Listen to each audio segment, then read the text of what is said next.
everybody should do in their lifetime sometime two things. One is to consider death, to observe skulls and skeletons, and to wonder what it will be like to go to sleep and never wake up. Never.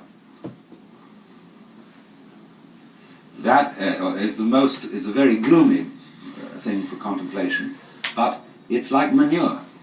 Just as manure fertilizes the plants and so on, so the contemplation of death and the acceptance of death is very highly generative of creative life.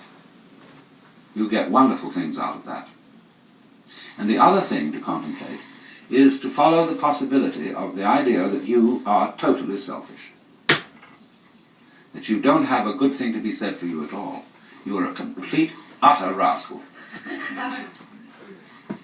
Now, the Christians have avoided this, because although they say in their Episcopalian form of confession that we have erred and strayed from thy ways like lost sheep, and we have followed too much the devices and desires of our own hearts, too much, you know. We have offended against thy holy laws, we have left undone those things which we ought to have done, and we have done those things which we ought not to have done, and there is no health in us.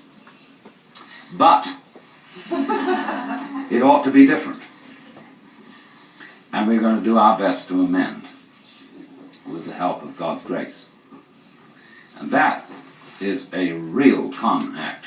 Because if you equate health with genuine love and perfect unselfishness, then in that sense there is no health in us when we look at ourselves from this point of view. Now, when you go deeply into the nature of selfishness, what do you discover?